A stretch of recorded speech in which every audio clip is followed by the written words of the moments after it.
Good morning, everyone, and welcome to American Community Media's special newsmaker briefing with MIT economist Dr. Abhijit Banerjee.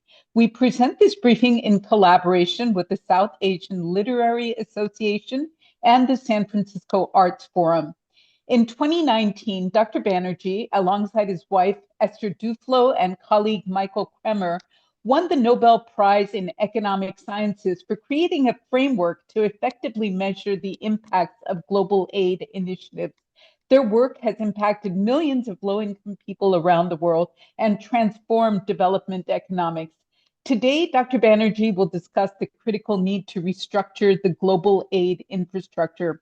He will be the keynote speaker this Saturday, September 13th, at the South Asian Literary Association's annual festival at Menlo College in Atherton, California. Kiran Malhotra, co-founder of Sala, will join us at the end of our half-hour briefing today to discuss this year's festival. We asked reporters to enter questions in the chat, and we will attempt to address as many as we can during our 30-minute news briefing. Many of you have already sent in your questions via email, and thank you for doing that. We will respond to those first. And so we begin. Welcome, Dr. Banerjee. Thank you. I guess it's a bit of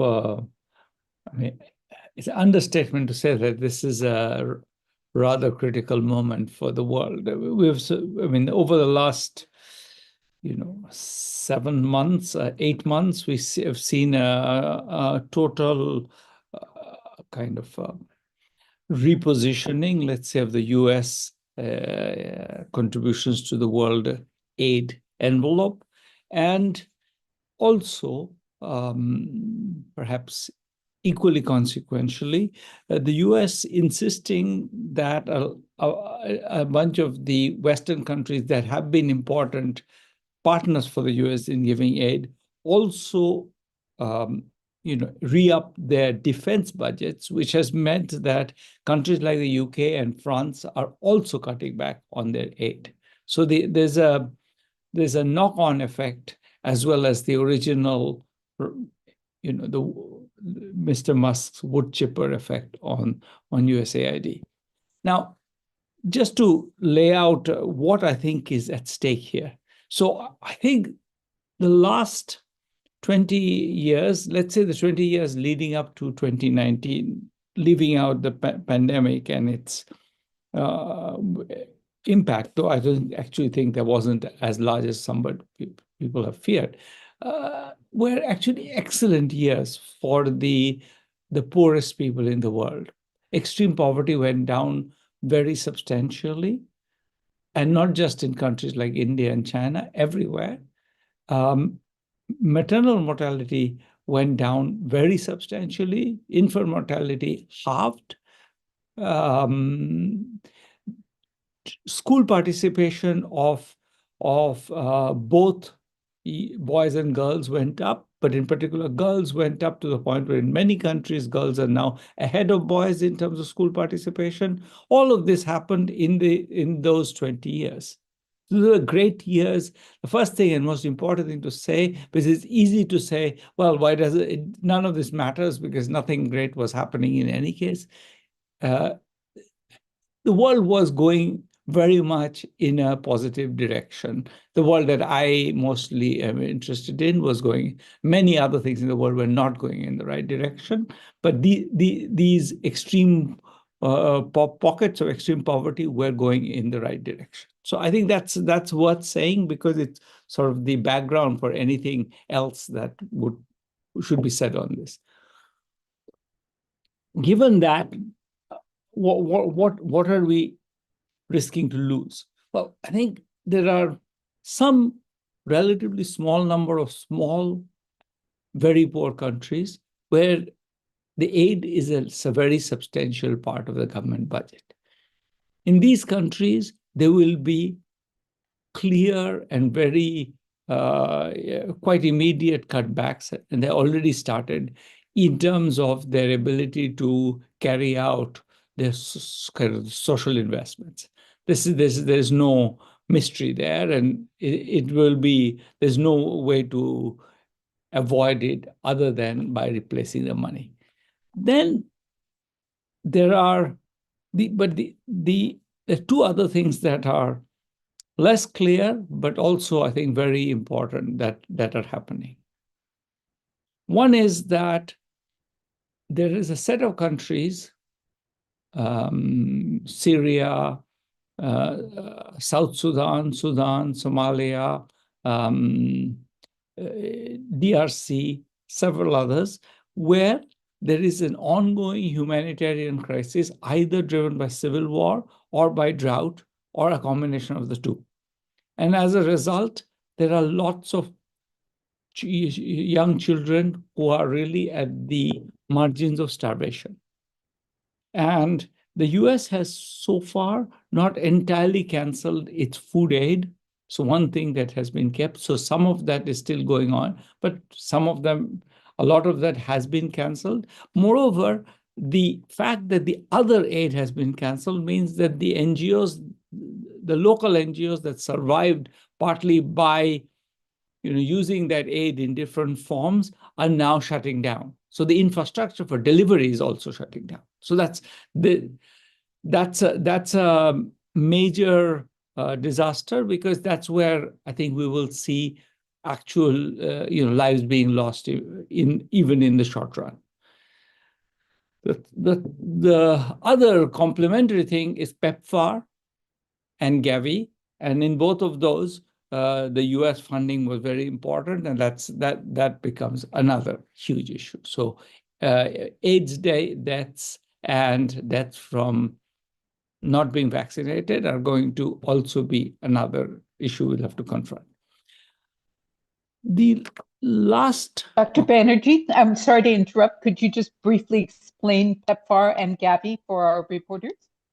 PEPFAR is the fund that pays for HIV treatment for HIV-infected people in the low-income countries. So it's a fund that was set up by the second Bush administration, and had bipartisan support in the US for a long time, and is now apparently that support is gone or is at least threatened.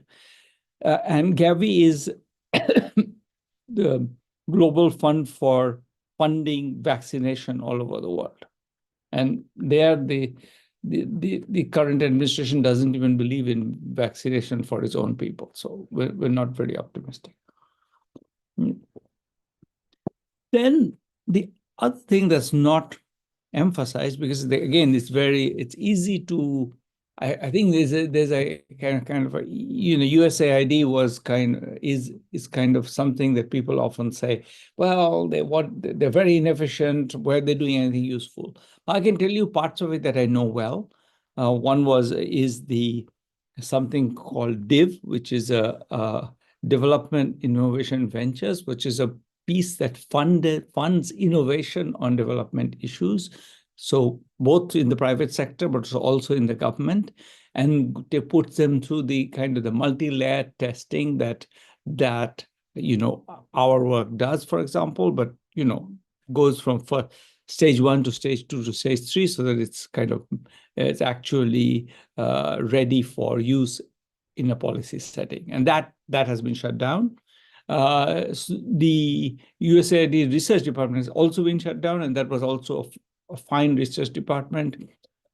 Dean Carlin, who was one of my PhD students, was the chief economist of the USAID. So it was a fine operation. Finally, of course, climate is now a dirty word in this country, and certainly there's not going to be any support for climate action across the world. So that's the shape of what we see. In my last couple of minutes, let me just say what I see as being I think the question is whether other people will step up. Right now, we are seeing a couple of countries stepping up a little bit, but they're small donors to start with. Norway and Spain are the two where they have actually increased their budgets, but it's not going to be easy unless the given the kind of clouds over the world economy because of the trade wars going on, it's not clear that any government will be brave enough to step forward. China has been involved in giving some quite targeted forms of aid to many countries. It might step up its game. I've always argued that India, as a middle-income country that wants influence in the world, shouldn't get involved in the, at least in the humanitarian crises, try to save lives. And I hope something like that happens. There are other middle-income countries like Brazil that are potentially willing to step up. So we see, but it doesn't. But the US is enormous, and it's hard to replace it. Now, that said, I said one last thing, which is that if you take 1% of the wealth of the top 3,000 people in the world, that's 140 billion, that'll certainly do a good job of replacing a lot of that's been lost. So we're really not talking about something that's impossible to do. It's a matter of having the will. Great presentation. Thank you so much, Dr. Banerjee. I have the prerogative of the first question. At the beginning of his administration, President Donald Trump halted $9 billion in funding for USAID programs around the world. He criticized the program for being riddled with, quote, waste, fraud, and abuse. How would you characterize the effectiveness of USAID? And follow-up question, can countries survive without USAID, even as we hit them with the double whammy of tariffs? So I think that there are lots of valid criticism of USAID. A lot of that, by the way, coming because USAID is actually extremely scrutinized usually. So they're scared, and they're always very busy doing double or triple diligence to make sure that everything is the due process being followed. Due process is extraordinarily expensive. When you work with any organization that really needs to be compliant with USAID, which I have a little bit, you see how much effort they need to put in for that. So the part of the waste in the USAID, by the way, is self-inflicted. It's this obsession with, all this money is being stolen somewhere, so therefore we have to stop it. And that's the cliche.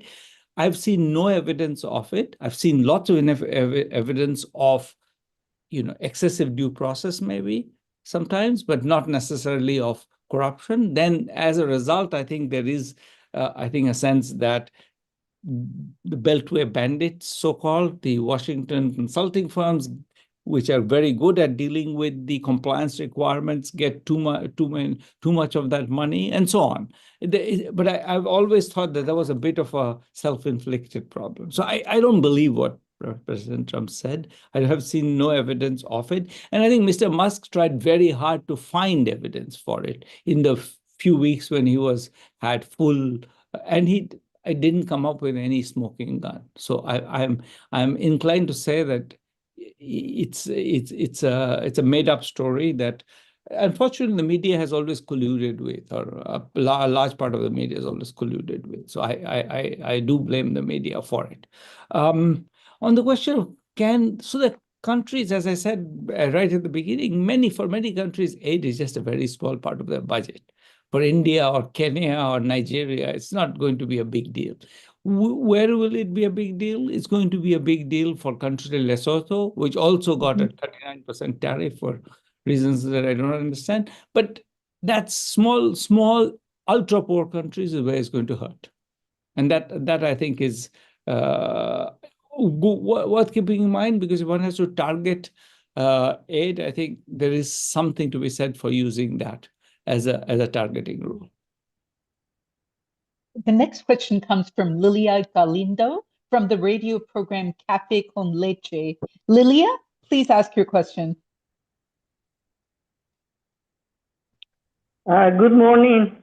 I would like to ask you, which diseases are more likely to threaten the health of the United States if global aid for prevention and treatment is not reestablished?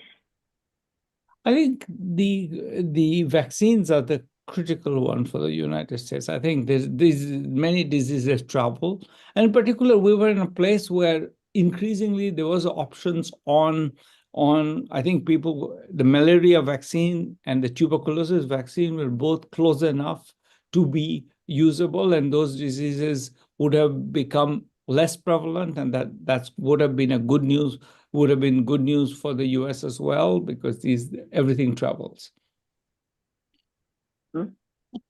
Laszlo Bardis of America Nespata has the next question. Yes, thank you so much. The Trump administration cut funding from key programs helping the poor, the sick, and children. Can such gaps be replaced through community-based methods? And why haven't the risks and consequences reached people in a way that sparks global protest? It's a very good question. I don't know. I think part of it is that in the US, there's been this whole kind of the ideological basis for a lot of these things has been a narrative that the poor are lazy, undeserving, and that vaccines are poison. I mean, the right-wing ideological narrative is very powerful, and we see its effects when you see exactly what you're observing, which is that people aren't complaining so much. And Harshini Rajchandar from India Currents has the next question. Harshini?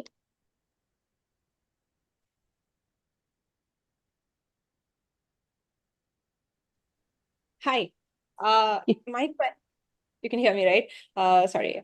My Yes. question is that many educated youths across Asian countries like India, China, Taiwan, as well as some higher income African countries, they are all highly educated, but they find themselves in situations of underemployment or unemployment. So how effectively can we use these youths to replace some of the work that was done by the US, for example, like for doing research and development and not just the implementation on the ground? I think it's a great idea, but somebody has to pay for it. I mean, it's not a matter of, I think the high-skilled people are sure, but also who's going to pay for it? I mean, I think the middle-income countries like India, like China, like Brazil, like South Africa should step up a little. I think you're right that this is a moment where we should be creative, but I don't see the money right now showing up. Okay. Thank you. Can foreign aid, just to ask Harshini's question, can foreign aid actually, Dr. Banerjee, be restructured so that it supports development of youth, of skilled youth? Yeah, I don't think that foreign aid was particularly excluding that. As I said, USAID was doing 1,000 things, and in some of the Middle Eastern countries, it was supporting the job training programs. So it's nothing new about that idea. Just there's no money left right now. Got it. There are so many questions for you in the chat. Nestor Pantini has the first question from the chat. Nestor, could you identify your news organization? Yes, of course, HispanicLA.com. And of course, I mean, when we're discussing these issues, I mean, I think that Dr. Banerjee will agree that we need to include also the international financial institutions. And in taking that into account, my question, there are countries such as Argentina that are heavily dependent on the economic policies imposed by the International Monetary Fund. This often leads to an emphasis on macroeconomic results, while poverty reduction programs such as food subsidies are dismissed as liabilities that increase the fiscal deficit. What's your view of these policies? And more broadly, does the International Monetary Fund focus on macroeconomic outcomes, as in the Argentinian case, become an obstacle to achieving economic and social justice? Good question. I think that there is a long tradition of this, of course.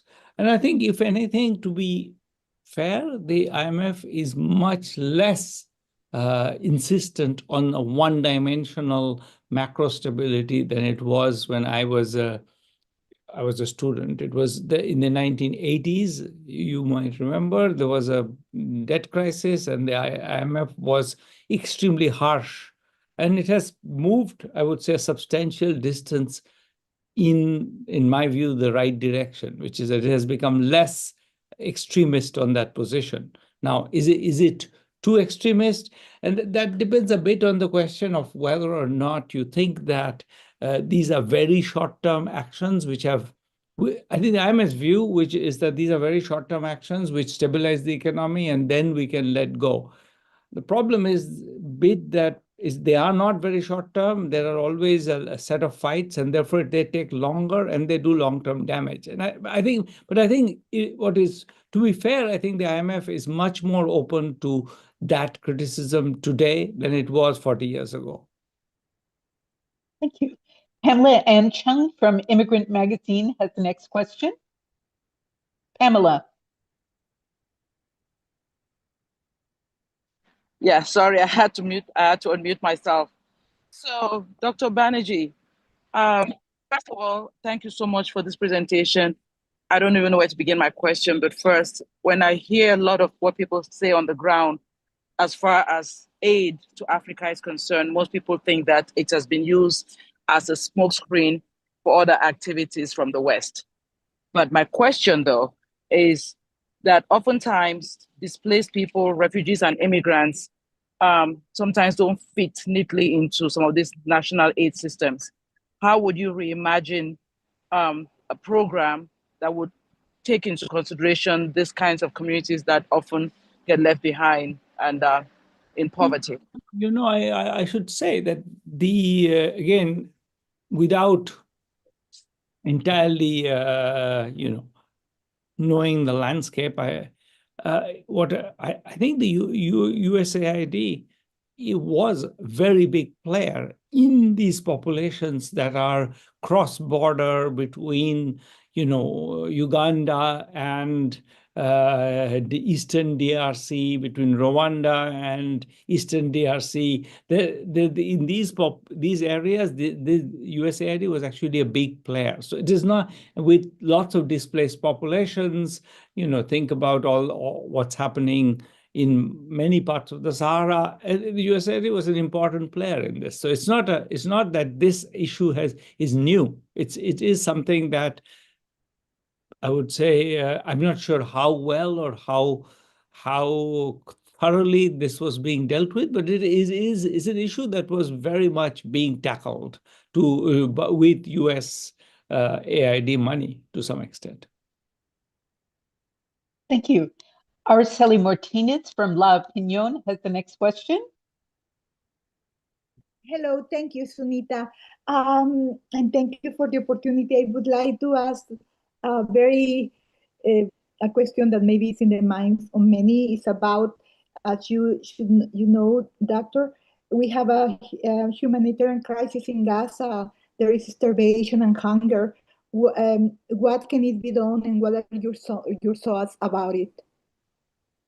Look, Gaza is relatively small population, so the primary issue is always going to be a political one. You can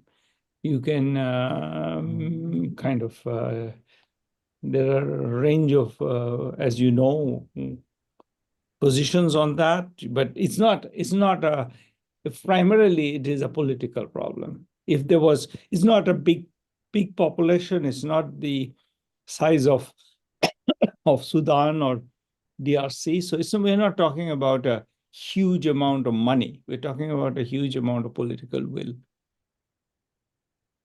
Sadly. Interesting. Henrietta Burrows has the next question. Henrietta.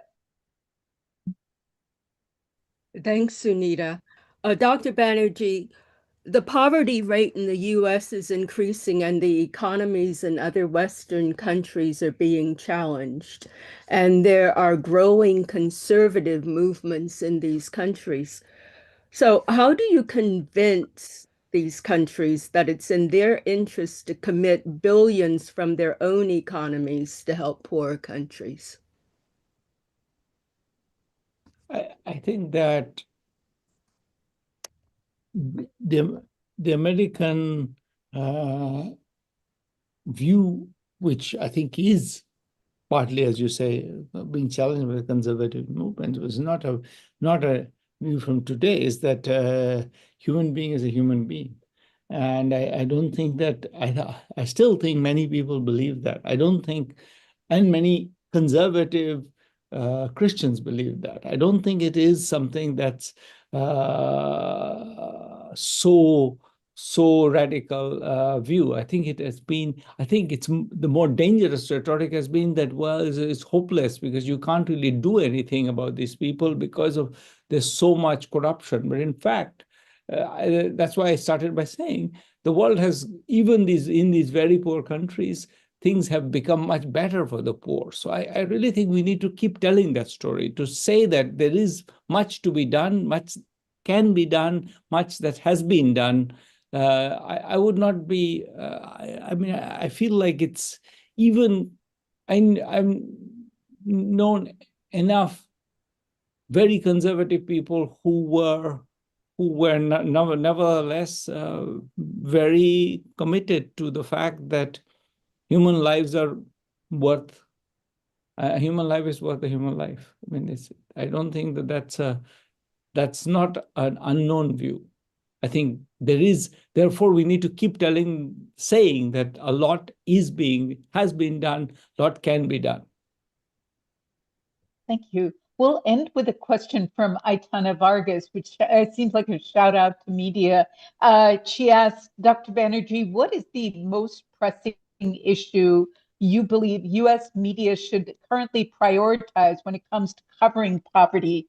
What are the most significant cracks do you think are undertold? I've already answered that question several times. I'll say it one more time, which is that yes. It is critical that the media tells the story of, I think, what has been mostly a quite successful project, that lots of extreme poverty has been reduced. Children are living longer now. Mothers are living longer now. Children are going to school. All of this success is almost never narrated. What is narrated is there is disaster, there is corruption, there is failure. And I think we need to, I mean, there is corruption, there is disaster, and there is failure. But I think we need to be even-handed and balanced when we talk about it. It's very costly to not do that. Thank you. Any last words from you before we move on to Kiran? No, thank you. Thank you for the discussion. And we now welcome Kiran Malhotra, who is the co-founder of the South Asian Literary Association. As I mentioned earlier, SALA is going to be having their festival this weekend in Atherton, California.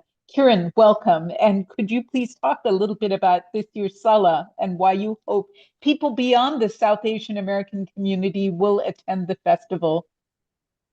Sunita, thank you very much. After Dr. Banerjee's talk, it seems to be very, I don't know how to say this, but I am Kiran Malhotra, and I'm a director of Art Forum.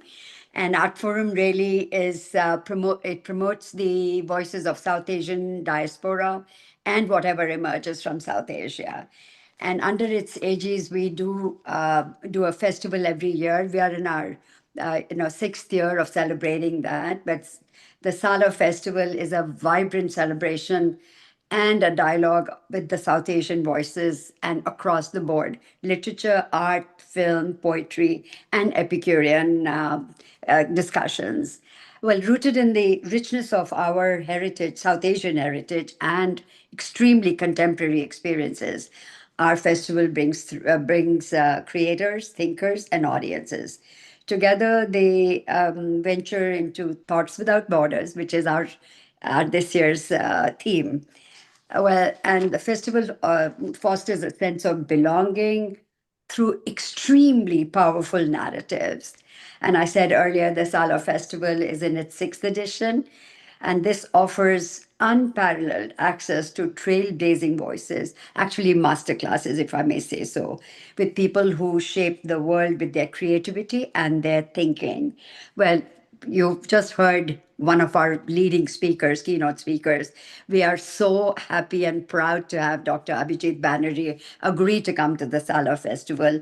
And can you imagine if he is going to give an understanding to over about 2,000 people who are going to be there, talk about women and economics. And, it's interesting as to how women, at least in India, the number of people who have dropped out of their jobs is over 30%. We're also going to have, a very interesting mythologist. His name is Devdutt Patnaik, and he brings mythology and contemporary lives together and how they match, how we think we are contemporary, but how in mythology it always happened. And then this year we have an extremely stellar panels of three directors who, one is of course Kiran Rao. If you know, it went to the Oscars, her movie Lapata Ladies. Then we have Kabir Khan, Rahul Chitela, and very interesting directors who have made commercial, non-commercial, very real and very and for the large masses movies. And I have to say a little bit about the authors. We have a full range. We have a full range from Meena Ahmed, who's going to be, she's a political and policy writer. And then we have Manu Pillai, the historic writer, Saj Salil, and we have Alka Joshi, our most popular writer in the last few years with her Henna series. And one of my favorite authors, and I can't not mention her name, is Thriti Umrigar. And, it really comes, and they weave us through their stories. Sorry, I'm using my hands. I culturally, I'm an Indian. So they're weaving us all through their narratives and taking us into different realms of understanding political stuff, to their dreams and to their journeys as immigrants or otherwise. And in fact, one of the interesting things that Salil Tripathi is writing about all the Gujaratis in the world. The Gujarati diaspora is the most well-traveled diaspora, and the numbers are there all over the world, and how beautifully they have done in their settlements and things. And I have a very interesting artist coming from India. Her name is Mitu Sen, and her description and definition is unlanguage and unmyth. And so this is really interesting. She blurs the boundaries of completely of art, politics, personal, everything. I hope all of you will come to listen to her. Then, the realm of poetry is so interesting that it takes you to a different world. And we have from England, Imtiaz Dharkar coming, who born in Pakistan, went to England and adopted India. So can you imagine the ethos, pathos of our three countries comes through into our poetry. And then we have our very own Arundhati Subramaniam. And she is coming in from New York. I totally celebrate that. Then, on the lighter note, which is always very well attended to, the Epicureans of this of the country. South Asian food has lit up the entire food scene in the USA. England is kind of left behind in a way because we have Michelin star restaurants and everybody competing with everybody. But we have our local Michelin stars coming, Ajay Walia and the Sarkar brothers, and we have Hina from Besharam. So it's really, really interesting to see these people go from one thing to the other and making the South Asian food scene so competitive. Earlier, we only had curry houses, and now we have, sorry, I had to say that. And now we have Michelin star restaurants to go to, if at all you want to. And This sounds like a fabulous festival, Kiran. Yeah. And I hope everybody here, all our local folks attended. It's this weekend, correct? Yes. September 13th through the 15th at September 13th and 14th, and at Menlo College in Atherton. To Dr. Banerjee and to Kiran, thank you so much for joining us today. Thank you. And to Dr. Banerjee, are you there? Yep. Yeah. And to reporters, please join us on Friday when we have a discussion on how immigrant victims of domestic violence are managing under the current administration as resources dry up. It will be a terrific conversation, and I hope you join us then.